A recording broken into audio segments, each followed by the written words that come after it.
જૂનાગઢના કેશોદમાં મકાનમાં દીપડો ઘૂસ્યો છે।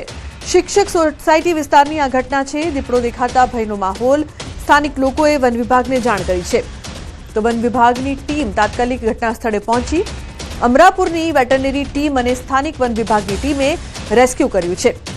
2 કલાકની જહેમત બાદ દીપડાનું રેસ્ક્યુ થતા સ્થાનિક લોકોએ રાહતનો શ્વાસ લીધો છે। તો શિક્ષક સોસાયટીમાં દીપડો મકાનમાં ઘૂસ્યો હતો। 2 કલાકની જહેમત બાદ દીપડાનું રેસ્ક્યુ કરવામાં આવ્યું હતું। લોકોમાં અફરાતફરીનો માહોલ જોવા મળ્યો હતો। ઉલ્લેખનીય છે કે દહેશતનો માહોલ કેશોદમાં મકાનમાં દીપડો ઘૂસતા લોકો પણ ડરી ગયા હતા। એટલે મેં ફોરેસ્ટ ખાતાને જાણ કરી અને એમની ટીમ આવી અને એમને પહેલાં ચોકસાઈ કરી અને પછી એમની ટીમને બોલાવી અને ખરાઈ કરી કે હા અહીંયા છે જ દીપડો।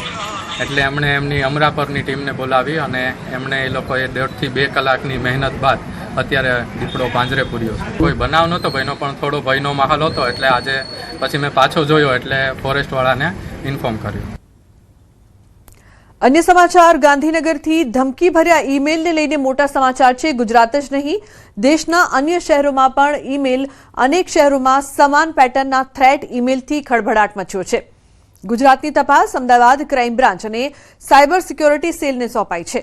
પ્રાથમિક તપાસમાં સામે આવ્યું છે કે આવા જ સમાન પેટર્નના ધમકી ભર્યા ઈમેલ માત્ર ગુજરાત પૂરતા સીમિત નથી। મહારાષ્ટ્ર, પુણે, ગુરુગ્રામ સહિત દેશના અનેક શહેરોની સરકારી તથા મહત્વપૂર્ણ સંસ્થાઓને પણ આવા ઈમેલ્સ મળ્યા છે। આ સમગ્ર મામલો રાષ્ટ્રીય સ્તરને સંકલિત સાયબર ક્રાઇમ ટીમે ઈમેલના ટેકનિકલ પાસાઓની ઊંડાણપૂર્વક તપાસ શરૂ કરી છે। ઈમેલ કયા સર્વર પરથી મોકલાયો, આઈપી એડ્રેસ શું છે, પાછળ કોઈ વ્યક્તિગત કે સંગઠિત નેટવર્ક છે કે કેમ તે તમામ દિશામાં તપાસ કરવામાં આવશે। બોમ્બ થ્રેટના જે આજે સીએમ ઓફિસ અમદાવાદ મ્યુનિસિપલ કોર્પોરેશનના પટેલ ભવન છે અને આરએસએસ ઓફિસના એક બોમ્બના થ્રેટ આવેલા હતા, મેલથી આવેલા। પોલીસે જે એમાં પ્રોટોકોલ મુજબ હોય છે બોમ્બ ડિસ્પોઝલના સ્ક્વોડ મોકલવાનું, બધું ચેક કરવાનું, વીડીડીએસની ટીમે આ બધું કર્યું। પછી આમે કંઈ નીકળ્યું નથી, બધું ક્લિયર છે, ચેક કરી લીધું। અને તમે જુઓ જેટલા પણ થ્રેટ આવે છે એ મીડિયામાં હાઇલાઇટ થાય, લોકોમાં પેનિક થાય અને કંઈ મળતું નથી, લોકોને હેરાનગતિ થાય। અને પહેલું માણસ જે કંઈ બેસ્યો છે એમાં પણ વીપીએન યુઝ થયા છે અને યુએસથી આ રૂટ થયા છે, એ બધી માહિતી છે। પણ હું રિક્વેસ્ટ કરું છું મીડિયાને કે આપ ભવિષ્યમાં અને બહુ હાઇલાઇટ નહીં કરવું જોઈએ। અમદાવાદના નવરંગપુરામાં આવેલી પ્રતિષ્ઠિત સ્પોર્ટ્સ ક્લબમાં બોમ્બ બ્લાસ્ટની ધમકી મામલે ચોંકાવનારો વળાંક આવ્યો છે। વિસ્ફોટ કરવાની ચિઠ્ઠી મળવી કોઈ આતંકી કાવતરું નહીં, પરંતુ બાળકોની એક મજાક હતી। તપાસમાં ખુલ્યું છે કે તાજેતરમાં રિલીઝ થયેલી ફિલ્મથી પ્રેરાઈને બાળકોએ ધમકીભરી ચિઠ્ઠી લખીને ડિજિટલ લોકમાં છુપાવી હતી, પરંતુ કોડ ભૂલી જતા ચિઠ્ઠી બહાર ન નીકળતા સમગ્ર મામલે ગંભીર જે ઘટના છે તે બની ગઈ હતી। હાલ પોલીસ બાળકો અને તેમના પરિવારની પૂછપરછ કરીને સમગ્ર ઘટનાની વધુ તપાસ કરી રહી છે। મહત્વનું છે કે 21 જૂને વિસ્ફોટ કરવાની ધમકી આપતી ચિઠ્ઠી મળતા ક્લબ પરિસરમાં હાઈ એલર્ટ જાહેર કરાયું હતું અને બોમ્બ સ્ક્વોડ દ્વારા સઘન તપાસ હાથ ધરાઈ હતી। પહેલા તાન્ઝાનિયાથી આવેલા મહેમાન પર શંકાની સોય અટકી હતી, પરંતુ પોલીસ તપાસમાં 24 મેના રોજ 119 નંબરના રૂમમાં રોકાયેલા ગેસ્ટના બાળકોએ આ મજાક કરી હોવાનું સામે આવ્યું છે। એના બાળકને એમને પછી આ લાવી અને પૂછપરછ કરતા પ્રાથમિક દ્રષ્ટિએ એના બાળકને એમને માતા પિતાએ પૂછપરછ કરી તો બાળકે એવું જણાવેલું હતું કે હા અમે આ પિક્ચર જોઈ અને ખાલી મજાક માટે લખેલું હતું, પણ પરતથી ડિજીલોકર જે છે એ લોક થઈ ગયું। એ લોકનો કોડ ભૂલી જવાથી એ ખુલી શકેલ નહીં, જેથી એ નીકળી ગયેલા હતા અને હાલમાં એમના પૂછપરછને આધારે માહિતી મેળવવાની તજવીજ ચાલી રહેલ છે। મજાકમાં એમના બાળક દ્વારા લખેલાની હકીકત માતા પિતા આ બાબતે અજાણ હોવાની હકીકત જાણવા મળેલી છે। હજુ આ જાણવા જોગની તપાસ ચાલી રહેલ છે। આ કામે આગળની તપાસના આધારે જે પણ થશે તે કાયદેસરની કાર્યવાહી કરવામાં આવનાર છે। તો રાજકોટમાં 8 વર્ષ અગાઉના બાળકની હત્યાના કેસમાં મોટો ખુલાસો થયો છે। મૃતક બાળક અને પરિવારજનોના ડીએનએ ટેસ્ટ પોઝિટિવ આવ્યા છે। ડીએનએ ટેસ્ટ પોઝિટિવ આવતા રાજકોટ ક્રાઇમ બ્રાન્ચે આજત મૌલાની ધરપકડ તેઓ કરશે। પશ્ચિમ બંગાળની જેલમાંથી ટ્રાન્સફર વોરંટના આધારે ધરપકડ કરવામાં આવશે। 8 વર્ષ અગાઉ આજી નદીમાંથી કપાયેલી હાલતમાં ધડ વગરનું માથું મળ્યું હતું। એન્ટી હ્યુમન ટ્રાફિકિંગ યુનિટ દ્વારા ચલાવવામાં આવેલી ડ્રાઇવ અંતર્ગત પોલીસને સફળતા મળી છે। 21 બાળકોને અજીત મૌલા આજમત મૌલાના ચંગુલમાંથી મુક્ત કરાવતા પોલીસને મળી હતી માહિતી। 8 વર્ષ અગાઉ અજીત મૌલા એક બાળકને લઈ ગયો હતો, જે આજ દિવસ સુધી પરત નહોતો આવ્યો। બાળક કામ કરતો ન હોવાથી તેણે અમાનુષી અત્યાચાર ગુજારીને શરીરના ટુકડે ટુકડા કર્યા હતા। તો 8 વર્ષ જૂના બાળકની હત્યા કેસમાં ખુલાસો।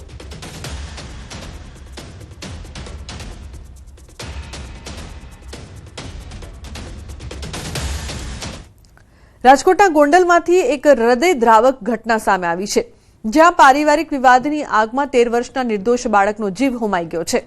ભાઈના લગ્ન જીવનને લઈને ચાલતો મતભેદ વચ્ચે સમાધાનની વાત નિષ્ફળ જતા રોષે ભરાયેલા વેવાઈએ પરિવારનો પીછો કરી જીવલેણ હુમલો કર્યો હતો। ગોંડલના કેશવાડા વાસાવડ રોડ પર હુમલાખોરે ફરિયાદીને નિશાન બનાવીને ફેંકેલો પથ્થર સીધો બાઇક પર પાછળ બેઠેલા માસૂમ નરેન્દ્રના માથામાં વાગતા તેનું કરુણ મોત નીપજ્યું હતું। પરિવારના વાલસોયા દીકરાના અકાળે મોતથી પરિવારમાં આક્રંદ છવાઈ ગયો। ઘટનાની ગંભીરતાને ધ્યાને લઈને આટકોટ પોલીસે હત્યાનો ગુનો નોંધીને મુખ્ય આરોપીને ઝડપી લીધો છે, જ્યારે અન્ય સંડોવાયેલા આરોપીઓની પૂછપરછ અને શોધખોળ તેજ કરાઈ છે। આરોપી અરવિંદભાઈ અર્જનભાઈ માતાસુરિયા રહે બાબરા જિલ્લા અમરેલી વાલો પોતાના મોટરસાઇકલ લઈ પાછળ આવી અને મોટરસાઇકલ રોડ ઉપર આડું રાખી અને ફરિયાદીના રસ્તો રોકી। ફરિયાદી નીકળવા જતા આરોપીએ ફરિયાદીના દીકરાને માથા પર મારી નાખવાના ઈરાદેથી જોરથી પથ્થરનો ઘા મારી દઈ માતાના ગંભીર ઈજા કરી અને ફરિયાદીના દીકરા નરેન્દ્રનું મોત નિપજાવેલ છે। એક આરોપી અરવિંદભાઈ અર્જનભાઈ માતાસુરિયાને પોલીસને અટક કરવામાં આવેલ છે અને અન્ય આરોપી કા પૂછતાછ અભી ચાલુ છે। હળવદમાં ભાજપના નગરપાલિકા સભ્યની દાદાગીરી સામે આવી છે, જ્યાં સત્તાના નશામાં ચૂર નેતા દ્વારા નગરપાલિકાના જ કર્મચારી પર હુમલો કરવામાં આવ્યો છે। હળવદ નગરપાલિકાના સભ્ય ભરતભાઈ રબારીએ પાણીના ટેન્કર બાબતે સામાન્ય બોલાચાલીમાં ઉશ્કેરાઈને પાણી પુરવઠાને કર્મચારી તુષારભાઈ ગઢવી સાથે ગાળાગાળી કરી હતી અને તેમની પર હિંસક હુમલો કર્યો હતો।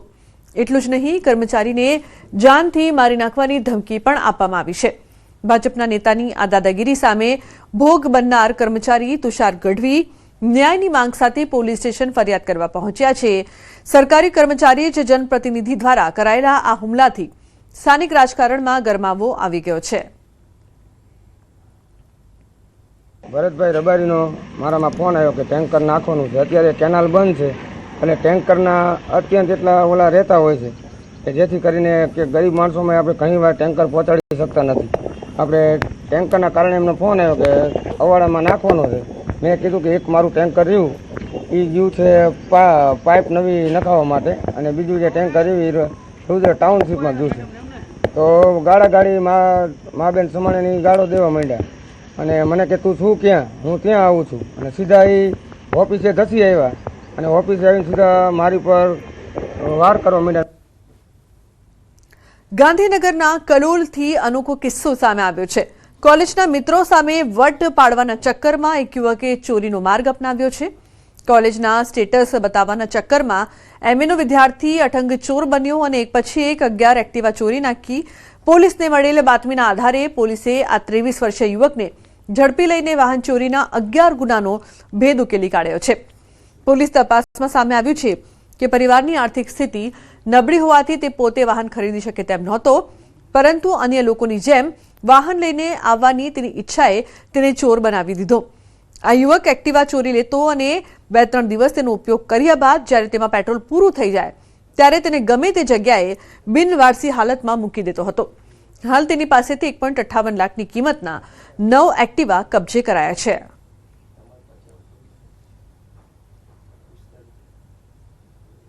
નરેન્દ્ર મોદીએ સૌથી વધુ દિવસ સુધી ચૂંટાયેલા પીએમ બનતા ન ફક્ત દેશ પરંતુ વિશ્વના નેતાઓ તરફથી શુભેચ્છાઓ આવી રહી છે। આ પ્રસંગે અમેરિકન પ્રમુખ ટ્રમ્પે શુભેચ્છા પાઠવી। વિશ્વના અન્ય નેતાઓએ પણ કર્યો અભિનંદનનો વરસાદ। અમેરિકન રાષ્ટ્રપતિ ટ્રમ્પે સોશિયલ મીડિયા પર લખ્યું કે મારા મિત્ર પીએમ મોદીને ભારતના સૌથી લાંબા સમય સુધી પ્રધાનમંત્રી રહેવા પર શુભેચ્છાઓ। તે ખરેખર એક શાનદાર પ્રધાનમંત્રી છે। તે એક મજબૂત, સ્વસ્થ અને સમજદાર વ્યક્તિ છે અને આગામી ઘણા વર્ષો સુધી મહાનતા અને સફળતા હાંસલ કરતા રહેશે।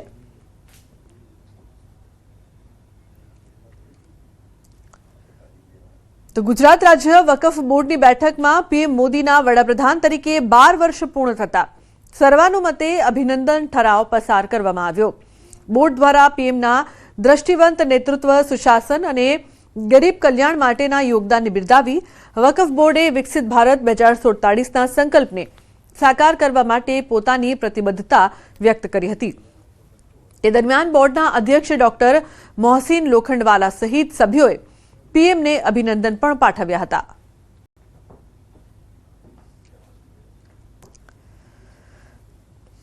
પંચમહાલના શક્તિપીઠ પાવાગઢ ખાતે પીએમ મોદીના દીર્ઘાયુ અને સારા સ્વાસ્થ્ય માટે મહાઆરતીનું આયોજન. રાજ્યકક્ષા કૃષિ મંત્રી રમેશ કટારા અને ભાજપ પ્રદેશ મહામંત્રી હિતેન્દ્રસિંહ ચૌહાણ સહિત અનેક મહાનુભાવો જોડાયા હતા. સૌએ મહાકાળી માતાજી સમક્ષ પીએમના લાંબી ઉંમર માટે પ્રાર્થના કરી હતી. તે દરમિયાન મંદિર ટ્રસ્ટ દ્વારા ખાસ સંકલ્પ કરવામાં આવ્યો. પીએમના 4399 દિવસના કાર્યકાળને ધ્યાને રાખીને 4399 વૃક્ષો વાવવાનો અને 4399 આહુતિ અર્પણ કરવાનો સંકલ્પ લેવાયો હતો.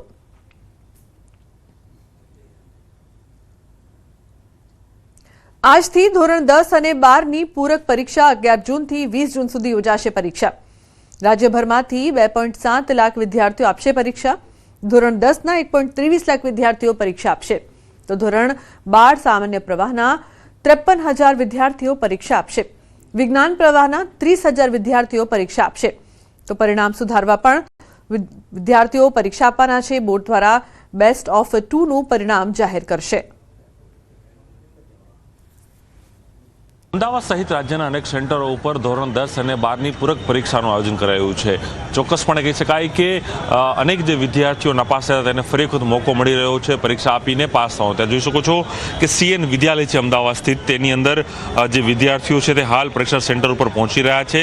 આજથી આ પરીક્ષા શરૂ થઈ રહી છે અને તે 20 જૂન સુધી આ પરીક્ષા યોજાવાની છે. રાજ્યભરમાં 2,07,000 જે વિદ્યાર્થીઓ છે આ પરીક્ષા આપવા જઈ રહ્યા છે. તેમાં ધોરણ 10 અને 12નો બંનેનો સમાવેશ છે. બેસ્ટ ઓફ ધ 2 એટલે જે લોકોને પોતાના પરિણામ આવશે સંતોષકારક નથી પરિણામ, તેઓને પરિણામ વધુ જોઈએ છે, તેને લઈને તે વિદ્યાર્થીઓને પણ પરીક્ષા પણ વાત થઈ રહી છે. દોસ્ત, તારું નામ શું છે? યસ. કયા વિષયમાં ફેલ થયો પરીક્ષા આપવા આવી રહ્યો છે? 4 વિષયમાં ફેલ થયો તો પરીક્ષા આપવા આવ્યો. ઓકે. કેવી તૈયારી થઈ હતી પહેલા? કમ્પ્લીટ તૈયારી. અત્યારે આ વખત સારું કમ્પ્લીટ તૈયારી કરી છે. 2 લાખથી પણ વધુ વિદ્યાર્થીઓ આજે અલગ અલગ જે સેન્ટરો છે ગુજરાતભરમાં, તેમાં ધોરણ 10 અને 12ની પૂરક પરીક્ષા અહીં આપવા જઈ રહ્યા છે. સાથે પ્રણવ પટેલ, ન્યૂઝ 18 અમદાવાદ. ભારતના સંરક્ષણ ઉત્પાદન ક્ષેત્રે મેક ઇન ઇન્ડિયા અભિયાન અંતર્ગત એક નવો ઇતિહાસ રચાયો છે. ગુજરાતના વડોદરા સ્થિત ટાટા એરબસ ફેસિલિટી ખાતે દેશમાં જ બનેલા પ્રથમ C-295 મિલિટરી ટ્રાન્સપોર્ટ વિમાનનું બુધવારે સફળતાપૂર્વક પ્રથમ પરીક્ષણ કરવામાં આવ્યું છે. એરબસ ડિફેન્સ એન્ડ સ્પેસ અને ટાટા એડવાન્સ સિસ્ટમ લિમિટેડની ભાગીદારી હેઠળ ભારતીય વાયુસેના માટે તૈયાર થનારા 40 વિમાનોની શ્રેણીનું આ પ્રથમ વિમાન છે. ભારતના ઇતિહાસમાં આ પહેલીવાર છે જ્યારે કોઈ લશ્કરી વિમાનનું નિર્માણ ખાનગી ક્ષેત્ર દ્વારા કરવામાં આવી રહ્યું છે, જે દેશની આત્મનિર્ભરતા વધારવાની સાથે ભારતને વૈશ્વિક એરોસ્પેસ સપ્લાય ચેઇનનું એક મોટું હબ બનાવશે.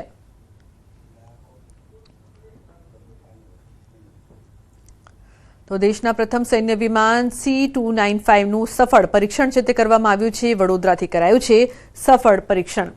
એક વધુ ઉડાન જોવા મળશે મેક ઇન ઇન્ડિયા અભિયાન અંતર્ગત. મહીસાગરના કડાણા તાલુકાના રાઠડા બેટ વિસ્તારના લોકોની વર્ષોની માંગ સંતોષાશે. ચારે બાજુ પાણીથી ઘેરાયેલા આ વિસ્તારમાં વસતા 1100થી વધુ પરિવારોને આવન જાવન માટે હવે નાવડી પર નિર્ભર રહેવું નહીં પડે. સંતરામપુરના ધારાસભ્ય ડોક્ટર કુબેર ડિંડોરના પ્રયાસોથી રાજ્ય અને કેન્દ્ર સરકારે આ બ્રિજ માટે આશરે 32 કરોડ રૂપિયાની ગ્રાન્ટ આપી છે. વર્ષોથી બ્રિજની માંગ ઉઠાવતા સ્થાનિકોની સમસ્યાનો હવે કાયમી ઉકેલ આવશે. ધારાસભ્ય કુબેર ડિંડોર બ્રિજની કામગીરીનું નિરીક્ષણ કરવા સ્થળ મુલાકાત માટે પહોંચ્યા હતા અને જાણકારી આપી કે 2027-28 સુધીમાં આ બ્રિજની કામગીરી પૂર્ણ થવાની દિશામાં કામ ચાલુ છે.